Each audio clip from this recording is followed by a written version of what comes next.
Welcome to another CHRO Conversation, hosted by the Center for Executive Succession at the Darla Moore School of Business. I'm your host, Anthony Nyberg, and today we are speaking with Dr. Mirian Graddick-Weir, the Executive Vice President of Human Resources at Merck. In this role, Mirian is responsible for advising the leadership team and overseeing all HR programs and policies for the 68,000 employees located in over 90 countries from around the world.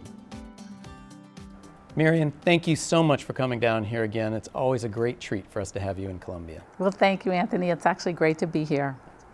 So one of the things that Merck is so well known for is your remarkable inclusive environment. Can you share with us a little bit about how you go about creating both a diverse, but as importantly, an inclusive environment at Merck?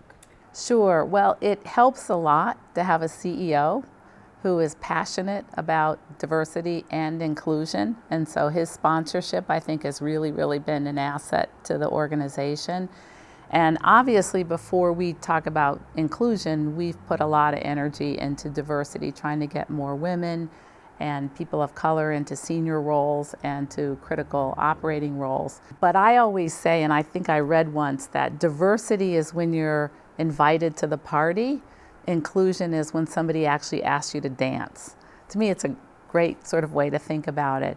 So from an inclusion standpoint, it really is about self-awareness, and we, like many of my colleagues, have been doing things around unconscious bias and really helping people understand what the value is of making sure that all voices around the table are heard and that people don't feel excluded in any way. So you've talked about that now a couple of times. You mentioned the importance of knowing yourself and this unconscious bias. So what are some of the things that you did during that process to help people understand that unconscious bias? So we did two things. Again, we tried to make it as creative as possible for the top 200. So we actually brought in actors, and we gave them some very realistic situations that had occurred in the company. So they couldn't sit back and say, oh, that's not me, or I've never done anything like that.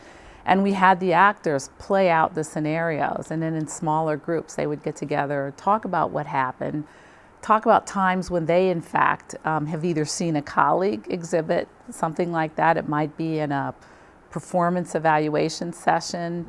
It could be as part of a recruiting process, but they actually talk about what happened and how they might do some things differently. Because we try to say all of us in some way have some form of unconscious bias. It's more a matter of being conscious of what those biases are. And your company and you in particular have been really amazing at working on this inclusive environment for a very long time. Have there been any substantive changes kind of in this current environment, or how do you see things changing in terms of how we think of inclusivity given current political situation or the Me Too movement or any of those kind of issues? Yeah, it's an interesting question. So the Me Too movement has been really interesting, and when it first came out, and I was particularly distressed when you heard people say, oh, we went to HR and HR didn't do anything. And so the first thing we did as a company was, and I signed a letter with our head of compliance, and we sent it out to all employees to let them know how important respect for the individual is, and reminding them of all the channels that they have to raise issues. And so that, I think, was really helpful, just letting them know we want you to speak up. We don't tolerate fear of retaliation. So our hope was that they would feel even more reassured that they could come forward. But my view is we didn't do much beyond that, because again, I think we have a good tone at the top around respect for the individual, around how people are treated. And it really is a cultural issue. I think it's less about a process and more about what's the tone at the top. Do people who come forward, because everybody looks to see whether or not they're retaliated against. One of the other things that we did after that is we held a breakfast with all of our senior females, vice presidents and up, with our executive committee. We set up about 10 tables, and we put women around each table with one executive committee member. And we talked to them about, so what is it like in your department, being a female at Merck? What are some of the issues that you still hear about? What are some ways that we can continue to make sure that we're doing things to advance women in the company? And so we also have to be listening posts constantly and making sure that it's not a once and done, but whether it's the senior women, and we learned some very interesting things in that process, or our employee resource groups. But we have to constantly listen to them so that we might think that things are going well, but there are things brewing, and you want to make sure you surface those. That really sounds like an important lesson. I'm guessing that you really were able to learn some of those things because of allowing women to be, in some ways, even more anonymous, yet in public, because of being in these larger groups and having support system right there that would free them up to be honest. Exactly. They were all sitting around the table with themselves and had one executive committee member. And what I loved about it is they shared some of their personal experiences, which was really helpful, but they also talked about women in their organizations and some of the barriers, both that were in the environment, but also some of the things that women, why they would hold themselves not back and not vie for different opportunities. And then we actually had an executive committee meeting, and we all had to share what we learned and then what are some action items that we might want to pursue. So one of the things that was very interesting to me at the recent HRPA meeting was the conversation around corporations taking more social responsibility. And Merck has been, and led by your CEO, I don't know if it was intentional, I don't think it was intentional to make a political statement anyway, but really showing a conscience and leading by example. Is that something, again, that I think it comes from the top, but is that something that you all now talk about within Merck, or is it just happens within the company? No, we do talk about it, and we talk a lot about it. And what started actually the conversation was that our CEO had joined the pharma, the manufacturing council.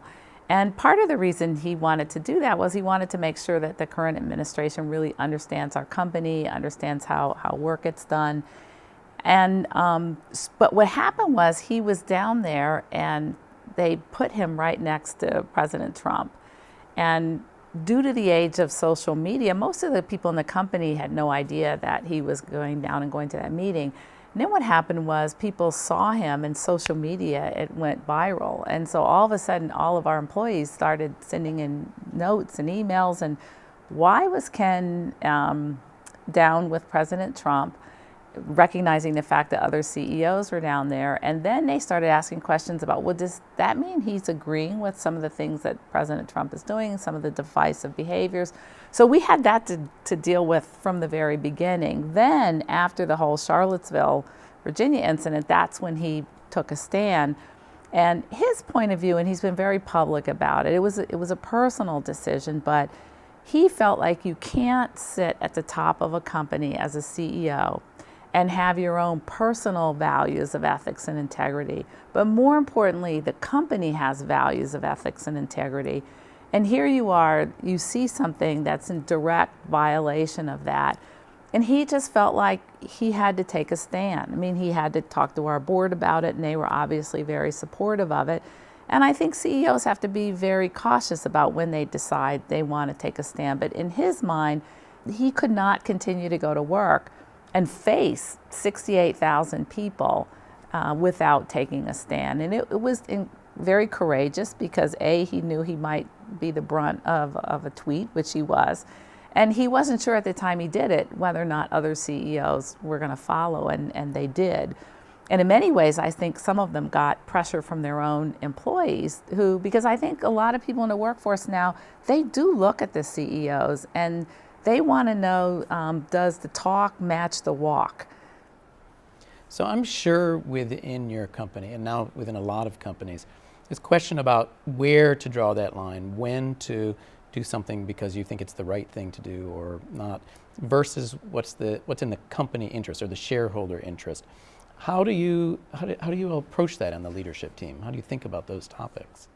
Well, like I said, I think any CEO in today's business has to be very thoughtful about when he or she decides that they're going to speak out on a social or a political issue. And you can see that many have. After the immigration ban, you had 100 tech companies In that case, what they were protesting was, we need these workers. They've got the science, technology skills. There's a skills shortage in the U.S. So there was a reason, even from a competition or a competitiveness standpoint. In our case, it was just such a conflict between, again, the personal values of our CEO, he happens to be an African American, as well as the company values, and there being just such a gap. And I will tell you that the letters that our CEO has received, both in and outside the company, it's been just overwhelming and overwhelmingly positive. But it's been amazing. You really set a great example for a lot of companies, and I think freed up other CEOs to do what they probably knew was the right thing to do, but maybe reluctant at first.